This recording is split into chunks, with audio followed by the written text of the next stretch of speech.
Good afternoon, everyone. It's wonderful to see all of your smiling faces here in the chapel.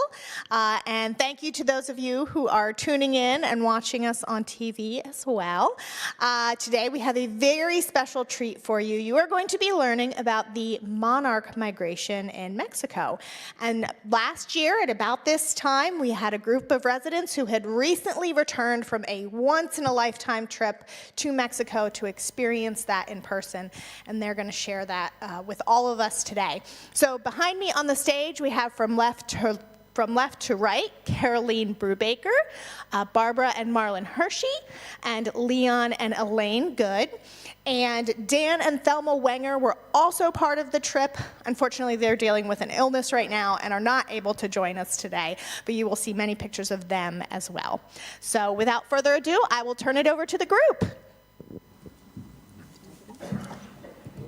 And we are missing a couple of people that were planning to be here, but Dan and Thelma Wenger are not feeling well. And so other people who are here who have connections, the Shirks and many others, their children were along.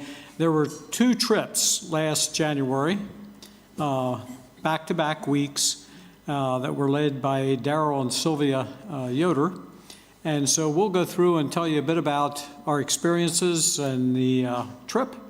And hopefully maybe at the end we'll have time for a couple of questions. So anyway, the Mexico Monarch Butterfly trip. The first encounter between the 2 groups was when Dan and I met at Dallas Airport. I was returning, we were returning, and Dan and Thelma and the group the second week were just going over. And so we were trying to make connections because of the fact that I left my walking sticks there for them to use.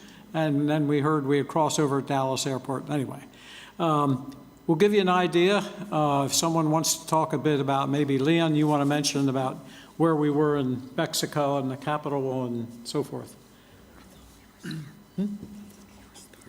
We flew into Mexico City and then spent several days there exploring what was in Mexico City, which had nothing to do with the Monarchs. The Monarchs were quite a bit west of there, about 3 or 4 hours west. And but we had some good times, and we'll see some pictures of pyramids that we saw in Mexico City. We'd all like to tell you a little bit about how we got to know about this trip. Leon's brother Luke and his wife Marion had gone on this trip in 2023, came back all excited about what they had experienced, and wouldn't you know, about 2-3 months later, we got a call from Ernie Hess, we were part of a travel group that did a lot of things together, and Ernie was sure that we had better all sign up for this butterfly trip. And Leon and I said, well, give us a little bit of time to think about it. Well, we only thought about it for about 24 hours. I said, if we don't do this now, we never will. Right. Caroline and Barb, you want to share a little bit how you guys found out about the trip and how you got there? Okay, it was our annual church cleaning at East Chestnut Street Mennonite Church, and I was close, my cleaning job was close to where Ernie Hess's was, and he said, you and Marlon like to travel. He said, we're going to, thinking of going on this butterfly trip. He said, would you like to go along? And we didn't wait very long either, and yes, we went, but unfortunately, Ernie got sick and was not able to go at all and has since passed away. And how I heard about the butterfly migration, a long time ago, I read Barbara Kingsolver's book about the flight behavior, and I thought, oh, that is such an interesting thing, how butterflies migrate from here to Mexico. So yes, we were very much interested in that. So I had a cousin who went to see the butterflies 30 years ago, and she shared how special that experience was. She used many superlatives, And I certainly kept my eyes open for an opportunity to go. And then I had another cousin who went 2 years ago with Daryl and Sylvia, and so I had some connections to be able to get to sign up for this trip. So the trip itself, the butterflies were glorious, but getting there was a challenge. I probably got up before 4 o'clock in the morning so that we could arrive at the Lancaster City Airport at 5 o'clock, leaving at 6 on a bus to go to the Philadelphia airport. And then we were to leave at 8:30, but it was delayed and eventually canceled. And we were fortunate to get another flight at 4 o'clock in the afternoon, which was a significant disruption to our plans for that day. So we ended up having to fly into Miami and staying overnight in Miami. We arrived at our hotel at around midnight and had to get up very early the next morning to get an early morning flight from Miami to Mexico City. So I think I figured I got about 3 hours of sleep that night. Okay, a little bit about Mexico City. Several pictures there, one showing the tallest building in Mexico City, and then a view from that tower down onto the city itself. Anything else you want to say? And just a couple of more shots of Mexico. Traffic was heavy. If you look in the upper part of that slide, you'll see gondolas up there. They actually move people in and out from regions into the city on those gondolas. That can be much more quickly than driving a car in some days. Who mentioned pyramids? You mentioned pyramids. Was that you guys? Yeah. Outside of Mexico, if you want to, well, there you can see the pyramids listed there. Yeah. Mexico City is rich in history, and we got to see an area where there were pyramids all around a central plaza, and we were told that back in the day, that central plaza would be standing room only for people who had come in from outlying areas.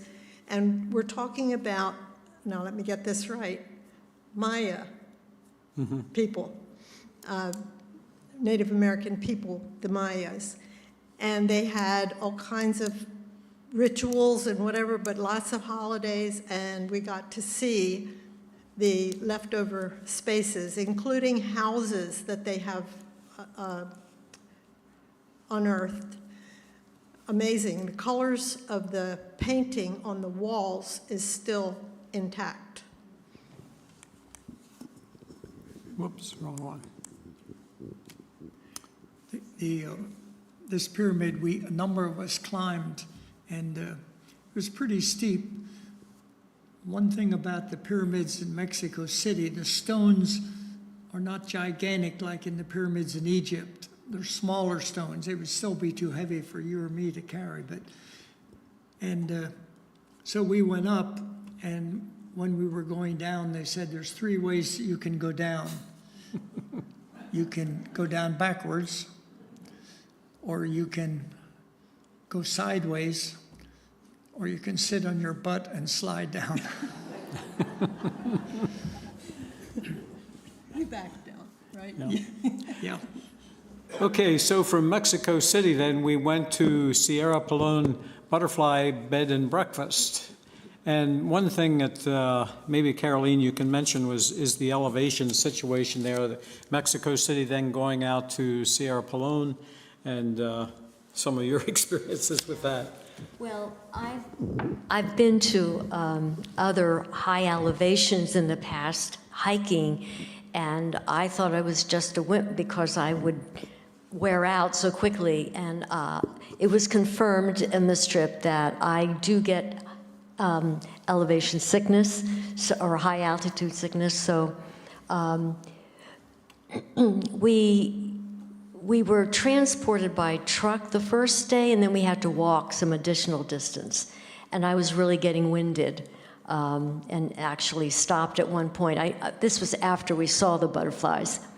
But then the next day, I had an opportunity to ride a horse, and ride a horse further than most of the others chose. And I was very grateful for that horse. At Sierra Pelone B&B, that's where we stayed then to go out into the mountains to see the butterflies. Just a few shots from around that bed and breakfast. Wonderful, that's where we met our guide as well. But just a wonderful place, as you can see. The accommodations were really neat. Go ahead. That room there with the tire. No, wait, what picture? There, that one. Dan and Thelma, as the eldest in our group, were assigned to the ground floor bedroom, and it was decked out with this pair of chairs made out of tires entirely. So they felt really special. We got to sleep in a room on the third floor, and we had a view of the mountains from our window. We could see, depending on the light, we could see 5 to 7 mountain ranges out beyond Cerro Pelon. I think about the elevation. Mexico City is about 6,000 feet. And if some of you are old enough to remember the Olympics were in Mexico City, our athletes trained in Denver, Colorado, so they would get used to the higher altitude. The butterflies were at about 11,000 feet. So that tells you a little bit about the elevation. Okay, some more slides. That's the area where we ate breakfast and usually dinner in the evening when we came back. And just a wonderful setting there, just a separate building apart from where we stayed in for our bedrooms. And Donna McShank, former chaplain here, she and her husband Jim were along the second week with you folks. Oh, no, they were in our week. That's right, the first week. And there we were standing around one evening hearing from our guide's brother talking about his experience as a naturalist, I believe. It's taking care of land in the mountains, so that was interesting. And this is the town of Macheros looking down from above. And one afternoon, each group was able to do some touring around the town. And I'll let some of you that want to talk about that. You were at the chapel, Barb, right? The chapel inside was filled with fresh flowers. I think it's that way year-round. That was beautiful. And we also went to some of the artisans. One of the places was a place where someone makes Christmas ornaments and coasters and baskets out of pine needles. They're very long pine needles. There's some on the back table there. We also were at the tortilla makers, and some of us got to learn how to make a tortilla. And there was also a piñata maker. Our group was not as, I don't know what to say, but their group, they got candy to fill one for the evening, and they were able to much more creative, I guess, than our group. And you can see, since Dan isn't here, we'll let that picture up for a little bit for him to see. Yeah. And then also, there was a turpentine maker, and the turpentine is made out of one of the pine trees there. Mm-hmm. Go ahead. One of the guys in our group decided while we were still with the woman making the piñatas that he was going to buy one right that day or arrange to pick it up in time to have it for our group. And one of the other women said, okay, I'll put the candy in it. So this piñata was hung up in the tree on, was it Thursday evening or Friday evening? And as they got the whole compound, all the children and everybody came out to help hit this piñata down. But they put Dan Wenger on it at the end and told him that if he knocks it down, then he gets to wear the head.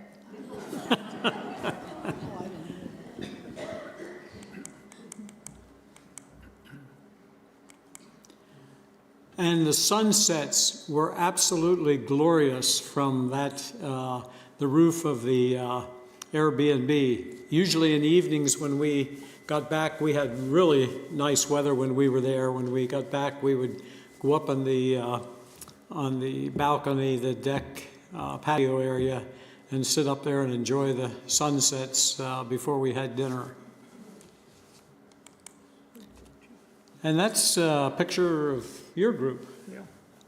And if you look close enough, you can pick out Maynard and Alice Shirk's children. They were Philip and Rhoda and Sarah. They made a real nice contribution to our group. Okay, this gives you some idea that what Leanne will talk about here is the migration itself and some of the things surrounding the science or unknown science of monarchs. The monarchs have been known for many, many years, many decades, but where they went in the wintertime, nobody knew until the 70s. Somebody was visiting down in Mexico and just happened across these trees that started fluttering, and they discovered there were monarchs, and then they started studying them. There's still a lot not known about this migration. For instance, how do they know where to go? Because the monarchs that leave from here to go to Mexico, they are 4 generations removed from the ones that were in Mexico. So in this map, you see the northern migration. When they get into northern Mexico or Texas, a couple of those states, they pause, mate, lay eggs, and die. The new ones hatch, grow, pupate, emerge as butterflies, and then they fly further north. So it's 4 generations, sometimes 5, from Mexico till they get back to Mexico. So one of the questions was, how do they know where to go? How do they navigate? It still is not totally known. It apparently has something to do with the sun, solar navigation, but they discovered that the butterflies are flying when it's cloudy. Some thought, well, maybe it's magnetism, the Earth's magnetic field. But that theory hasn't been proven very well at all, according to the last research. So if you're interested in monarchs and you want to do some research, there's opportunities for you. The monarchs, of course, feed on milkweed. And just to give you an example, what's happening to the monarchs, in the mid-90s, down in Mexico, the monarchs where they were hanging on the trees covered 46 acres. In 2014, they covered 1.6 acres. Now, what causes a decline? Well, there's lots of reasons. One of them is when they are flying, they're pretty vulnerable. And I just read today that a lot of monarchs are killed by cars on the road. Here, down in Florida, Mexico, but there's other reasons too. The one of them is insecticides, sprays that farmers use. And gardeners use. And gardeners use. and the lack of milkweed. So there, and of course, bad storms. Imagine a flock of monarchs getting into a hurricane. It would probably wipe out the whole group. So there's lots of reasons for it, but you and I can't prevent hurricanes, but we can plant milkweed. Now, here at Landis Homes, there's a good many of us have gotten involved in trying to help the monarchs. How many of you have raised monarchs one way or another? A number of you. But there's research that shows that monarchs raised in captivity don't get to Mexico.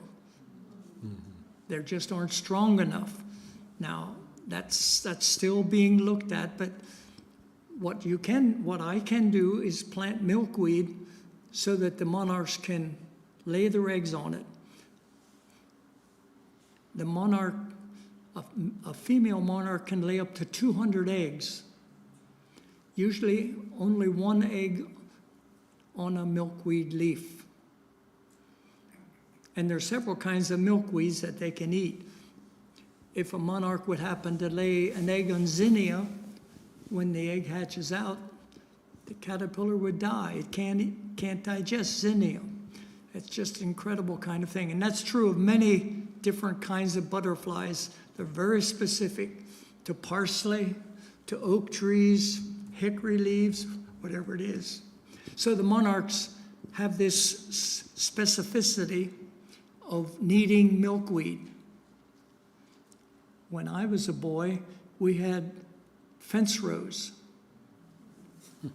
And now in Lancaster County, the farms are getting larger because I buy my neighbor's farm and I don't want a fence row between, so we just do away with the fence rows.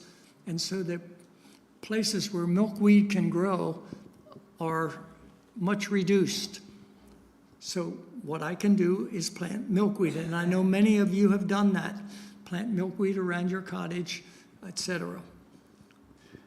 The last butterflies that emerge in the fall of the year are a little bit larger, and they go into something called diapause, sort of almost like hibernation, except they're not hibernating, but they are not sexually active, and they will go like 9 months until it warms up in April and they start north again, and then they become sexually active and lay eggs, etc. But for that 9-month period, the last monarchs that hatch here and head to Mexico, they are not sexually active. So, of course, there isn't much milkweed that time of the year anyway. So, what did I miss? They can ask questions. Yep. Okay, thanks, Leon. Coming from a biology and science teacher here, it's good stuff. Okay, we're going to switch gears a little bit, and we're going to talk about our trip when we were there going to see butterflies. And Caroline, why don't you talk about that a bit? We went by truck, we went by horseback, you'll see it all, but go ahead and start. Well, I understand we had an easier time than the folks who went before us. I was in the first group, they were in the second group, but there was a group before us who went by truck up a mountain. They were no longer able to ride horses from the B&B to the mountain where the butterflies were. The butterflies had gone further into the mountain, and so we rode for maybe 45 minutes, and then we got into these pickup trucks, and they had cushions they put on the beds of the pickup trucks because the people before had complained that it was too uncomfortable. And trust me, even with the cushions they had in the back of the pickup truck, it was difficult riding. And Trula and I and Donna Mac Shank and her husband were riding with at least 10 other men in the back of this pickup. It was really an exciting, bumpy, dusty ride, but we got there. Okay, and then you can see the inside of the pickup truck. There was just about as many people in there as there was on the bed. And they were four-wheel drive. We went up very rugged mountain paths. A few more pictures. You can see that swing. Yeah. Our driver very proudly told us that his pickup truck was 20 years old.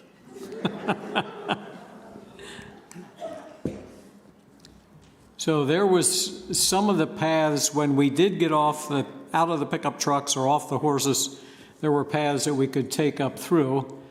And actually, I believe that's you, Barb, isn't it, on the going up the trail or no? I can't see. I believe. So when we did reach the butterflies, here's a picture of a swarm of butterflies. It's not real heavy on that particular tree. We'll see some more later, but we would hike right up and two areas where there were butterflies. The group in the first week, Caroline and Barb and I were in, the second day that we went up by horseback, and you'll see some of that in here, to an area that had just opened up.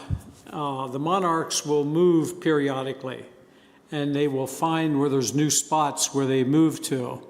And this area was not officially open yet to the public to go see, but our guide knew they were there. He had talked to some other people and left us go up by horseback within about, 200 yards of where the butterflies were. But we did walk down. Anyway, that's how populated the monarchs were there. Barb found a friend.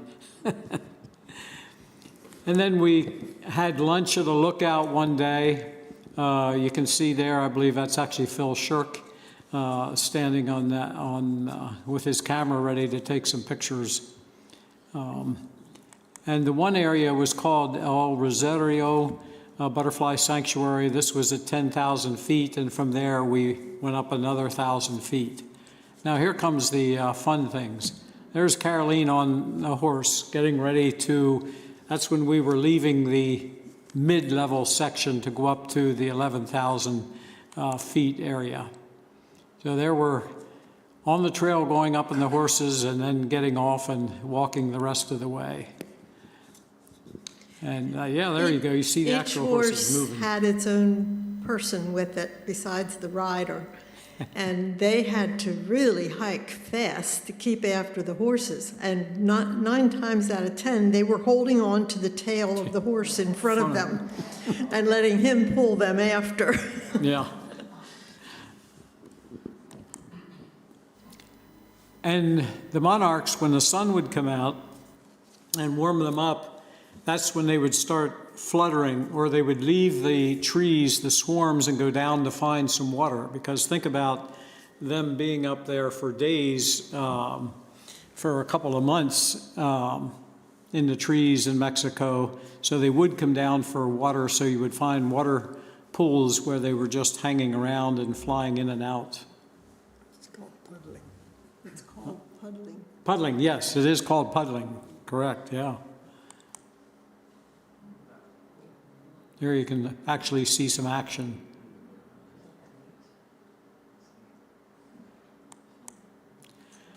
And that's what a tree with many butterflies on it. This photo was taken by Joel. Joel was our guide there in Mexico. And if we have time here, I have some photos from Facebook that he had on this year of butterflies as well. Did you want to go ahead? Yeah, the gray that you see is also monarchs. Those are ones that didn't open up their wings yet, but that's also monarchs. Right. Do you want to say about hearing? Oh, yeah. One of the things that really, really impressed me was being able to stand there as quiet as you possibly could and just listen, because you could hear a very fine hum from the butterflies. The wings. Yeah, The from their wings. wings. Do you want to talk about the second day sitting there on the among the forest. For me, as well as I'm sure everybody else, it was sort of an spiritual experience, just sitting there quietly with everybody else. And to me, it sounded sort of like a soft spring rain when they fluttered. That's nice.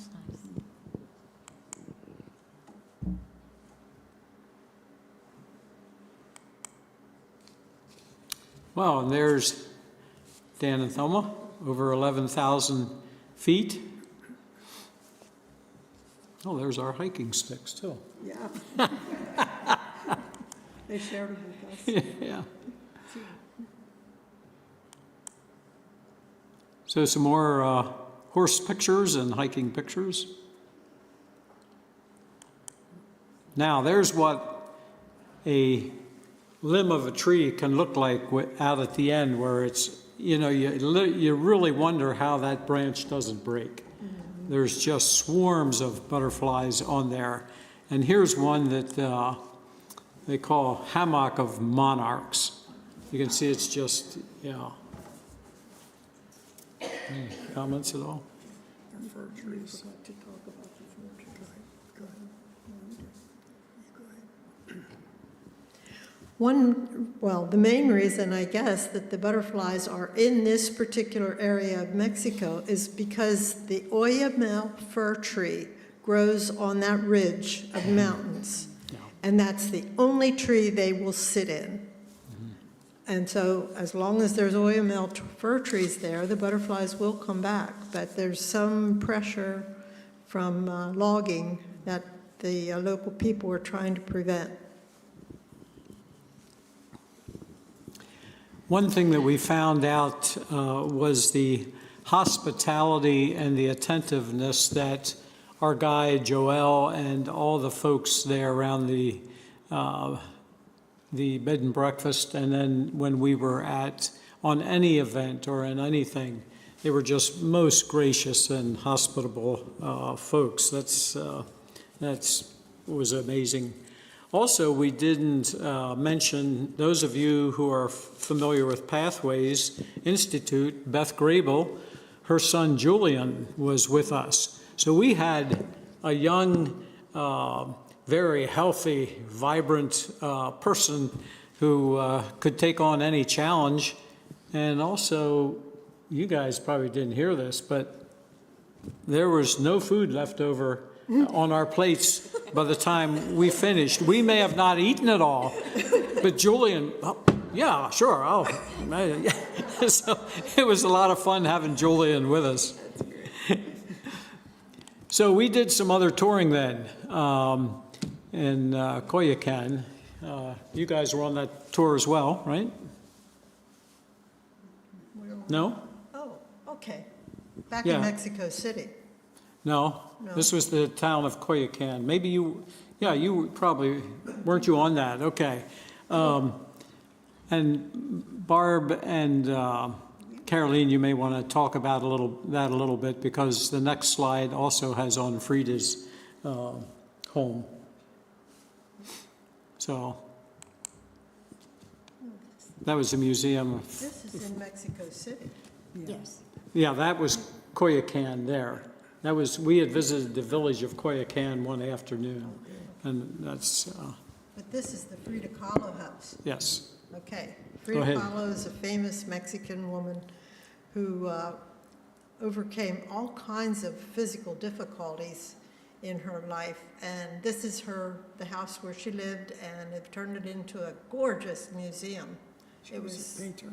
She was an artist, and one of the things that caught our attention, she was a friend of Franklin Delano Roosevelt. Mm-hmm. Yeah. Mm-hmm. And because she was hampered by polio and couldn't sit in an artist's position for painting for long periods of time, he had a chair designed so that she could be reclined and reach her Canvas. canvas Yeah. from that chair. But it was a special chair that they even have in the museum now to show her friendship with Roosevelt. And I was impressed with how she was able to depict her pain and her experiences, her emotions in her paintings. Yeah. She was also married to the famous artist Diego, is that correct? Yes. And we also saw a lot of his murals along is it the President's Palace? Yes. Yes, in Mexico City. That was very interesting.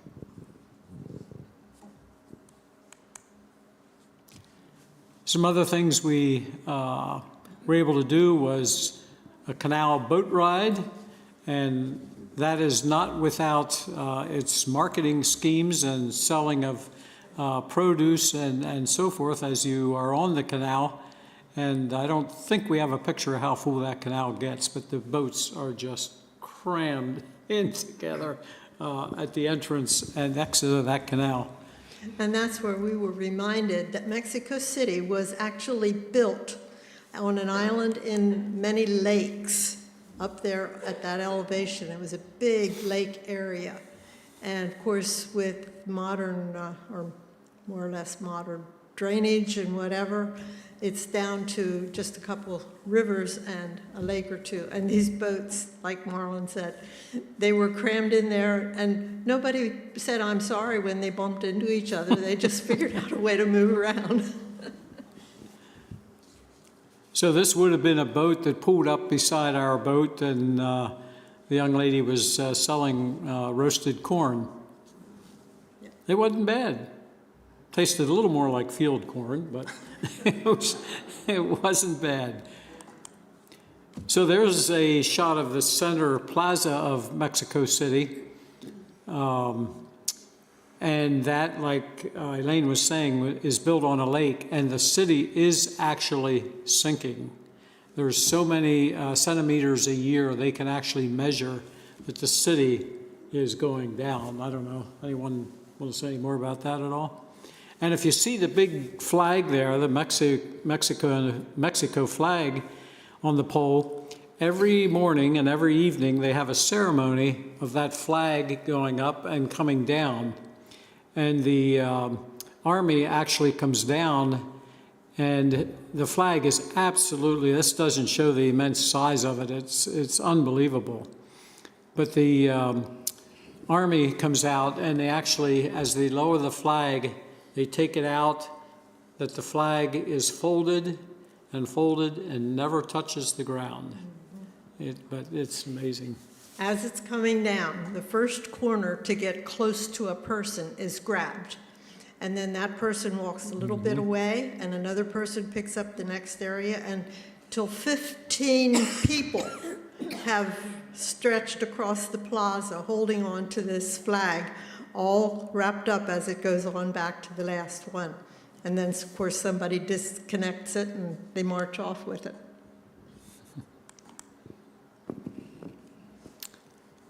And that's a picture of one of the churches there in the plaza in Mexico.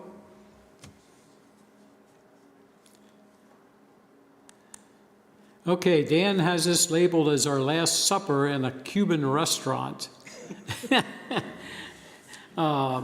We had wonderful food when we were down there, and always plenty of it. So that was, all of us ate at that restaurant the last evening we were together. Our group, the first week, was able to get up on the second floor and be entertained by musicians, and it was loud. You needed no hearing aids in that place because you couldn't, even if you did, you couldn't hear what was happening.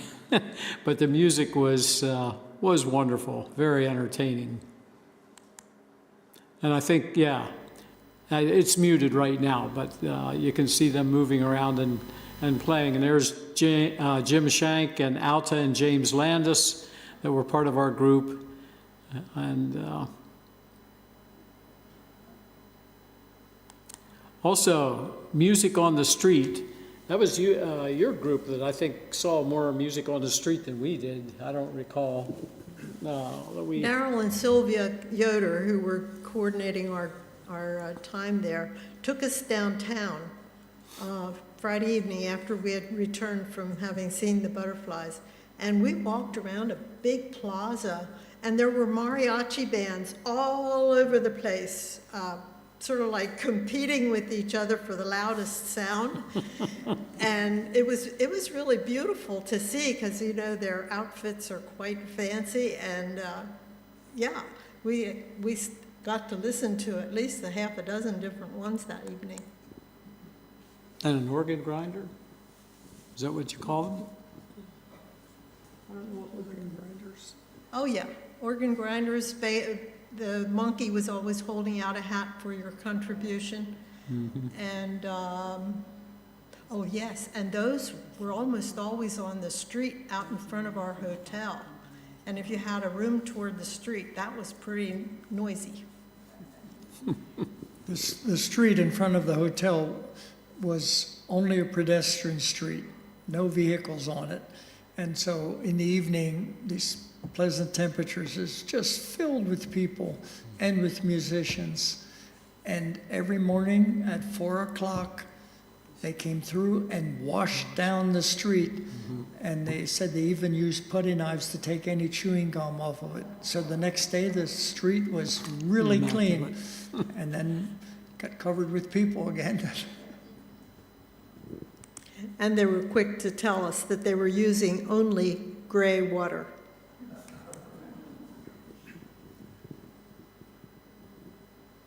There you can see the action.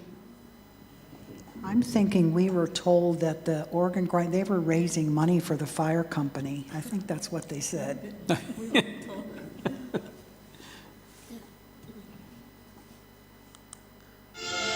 Oh, there we go.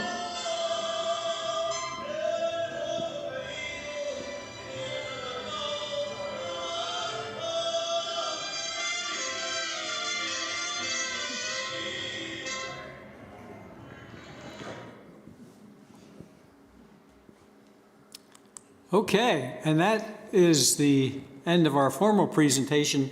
Barb and Caroline, why don't you talk a little bit about some of the crafts that are on the table? Are there some on the table back there or no? No, there aren't. Are they all up here? There are some back there? Okay, go ahead. Love you. The one place we went for lunch one day, we also had like a little lecture afterwards about the agave plant. And they also had a store there, and I bought this tablecloth there. Now, the lady told me that some of the fiber in there is agave, but I have a hard time believing that. But that's what she told me. And then in the back, I had gotten some coasters made out of the pine needles, and I'll let you talk about what you got. I have an ornament made from the pine needles, but I also have a pink shawl back there, and it was a gift. 30 years ago, I sponsored a young girl through Christian Children's Fund. And about 22 years ago, I went to Mexico on a missions trip, and afterward, I was able to visit her, and her family invited me to have dinner in their home. So it was a very special time to finally meet her in person. We had been communicating by letter over the years, and then she found me on Facebook, and so we've been Facebook friends for maybe 10 years.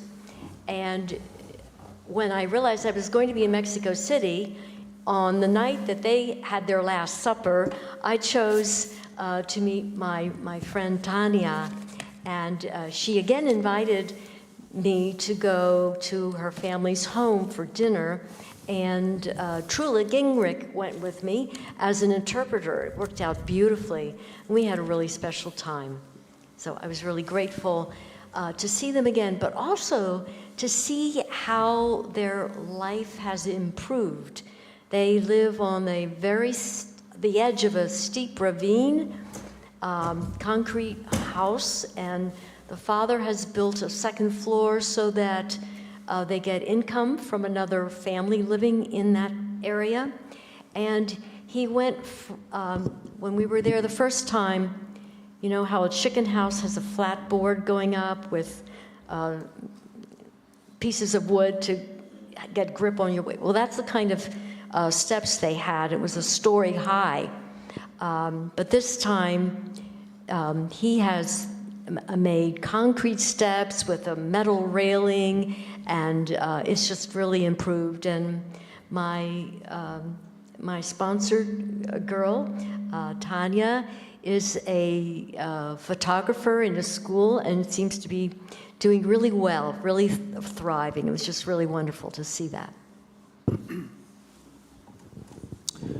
All right, I'm going to share a few pictures here from Joelle from this year on Facebook. And if you can imagine, you see the trees and the butterflies on the trees there. It may be a little difficult to pick up, but there are a lot of them there. So I'm going to, I think. Joel is who? Oh, Joel, yes. It's the gentleman who was our guide last year, and he has a wonderful Facebook page that, and this was January 26th this year.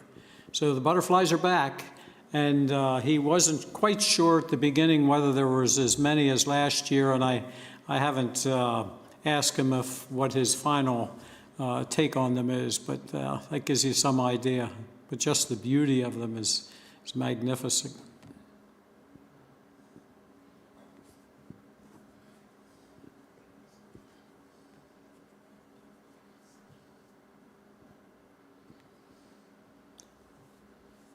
Let's see if I can get a few more.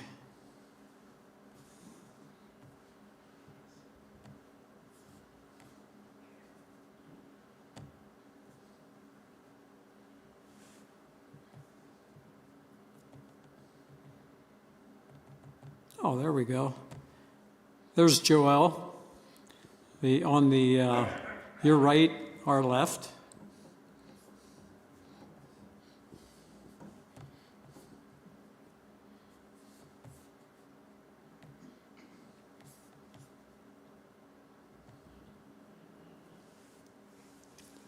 Let's see if I can find a few more butterfly pictures. Oh yeah, here we go.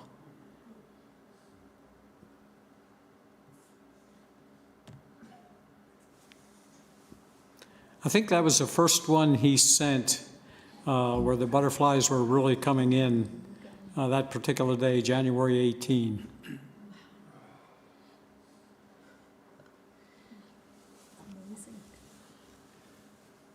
Go ahead, man. One of the interesting things is that monarchs are found on all the continents except Antarctica. But in North America is the only place that they migrate like this. So no one's quite sure why that is. But also 7 states in the United States have designated the monarch as their state insect. And there have been attempts to get it made the national insect. I'm sorry. Oh, I'm sorry, that's coming through. Sorry, let me mute that.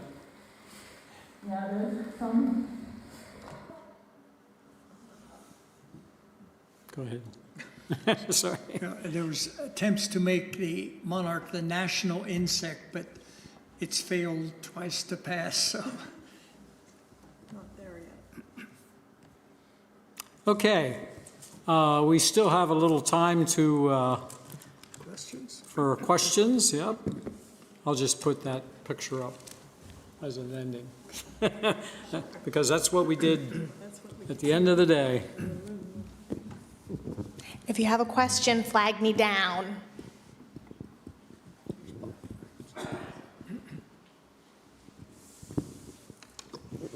When do the monarchs arrive in Mexico, and when do they start leaving to head back north? They start leaving late March, April, and apparently it's triggered by the weather as it warms up. They start arriving in the fall, late October, November, into December. Do the monarchs eat anything while they're in Mexico? Very little. We saw a few flowers blooming along the path, but when we saw the thousands and thousands of butterflies, there's no way that So one of the mysteries is how they can survive 9 months with basically no food. We do know that it's important that they get good and fat on the way down. So that's why it's important for flowers to be blooming down through Florida so they can stop off at night. They don't fly during night, they fly only in the daytime, so that they can have food to eat on the way down. But it still is a mystery if you think about how fragile a butterfly is, how they can, some of them fly 2,000 miles, and they go about 6 miles an hour. So it's just incredible. And one other thing I wanted to say, some of the new researchers are putting sensors on a butterfly that would pick up data. And then the idea would be when they get to Mexico, the scientists could retrieve that and get off of it where they've been and the conditions, et cetera. To date, the last I read, they have not retrieved any of them. Just think of a monarch butterfly carrying a little sensor on it. It weighs about the same as 3 grains of rice, this sensor. Anyway, there's a fun little facts that I found about. Yeah, and Janet Klein, who's here, she puts little tags on them with numbers, and they're recorded in a national database. My understanding is that she has never had one returned, that somebody found one of her numbers and returned it. I think that's still current, but I didn't talk to her today.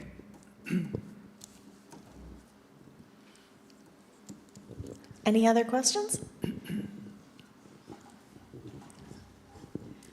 I was wondering, is there much variation in color?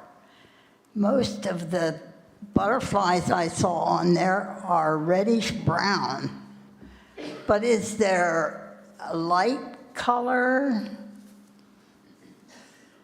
or are they all the same? I can't answer that. I don't think there's a big variation, but there is some. And you can easily tell the male from the female. I shouldn't say easily, but the male has 2 little black spots on the lower wings. But they're right on the black lines, veins like in the wings, but there's 2 little ones there. That tells you it's a male.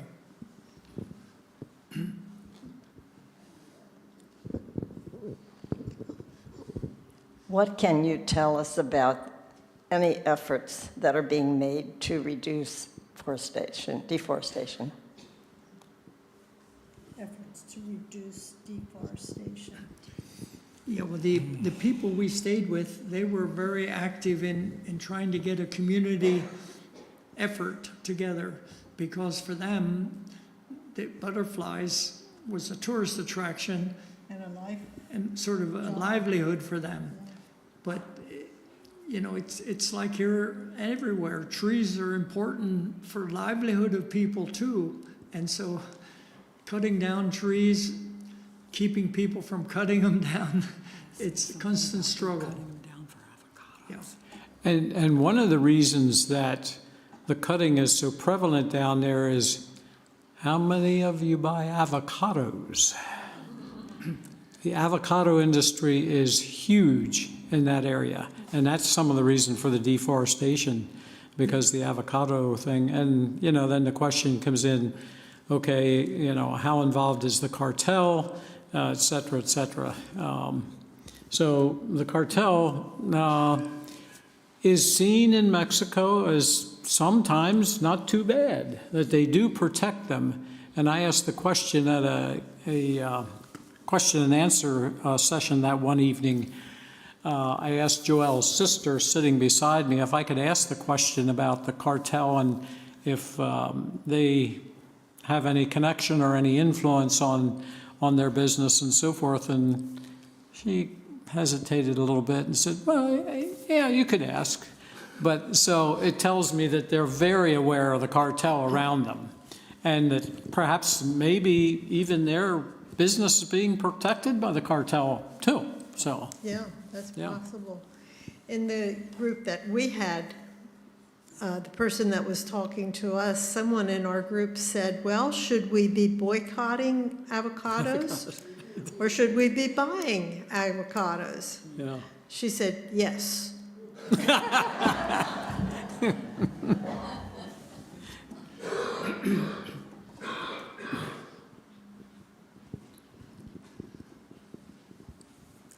I should say we need to limit the questions because our friends Marlon and Barb need to get out of here. They're flying south with the Monarchs.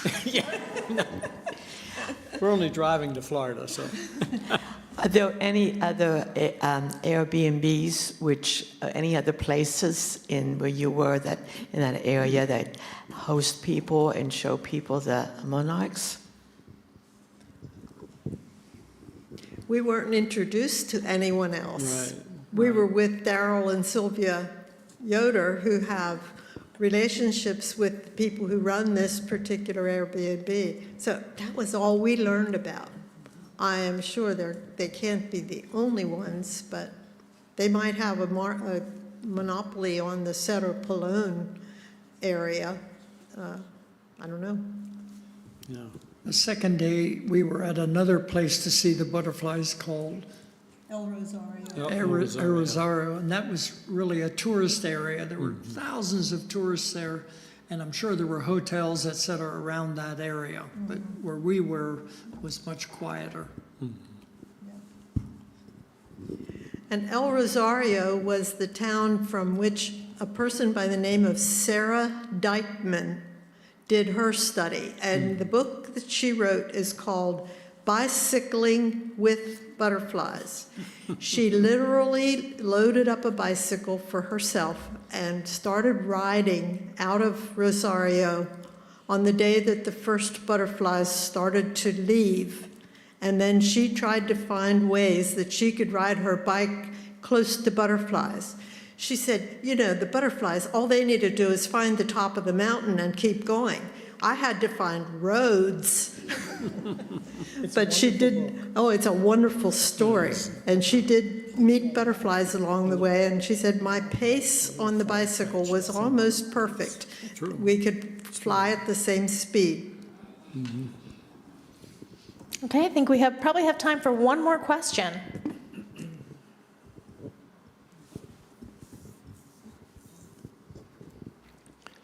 I had heard somewhere that the pollen of genetically modified corn was toxic to monarchs in the Midwest. It killed the monarchs. Had you heard anything about that? The genetically modified corn tassels that the monarchs fed on, the pollen of that was toxic to the monarchs. And several years ago, there was a movie made called The Flight of the Monarch, which is really an interesting movie. We went up to Harrisburg to see it. It was a 3D movie. I had to wear special glasses. It was an amazing movie. Okay, I'm not aware of that one, no. I do know that the GMO corn, which can take Roundup and not be harmed by it, has really increased the use of Roundup, because when the corn comes up and the weeds come up, they can just spray the whole field and it won't kill the corn, but it'll kill the weeds. And that spray is toxic to monarchs. So that's a downside, but what you're talking about, I'm not aware of. All right, well, thank you all so much for coming this afternoon. I think we had a great time, and let's give our presenters a big round of applause. Thank you. Do you guys have anything else to add?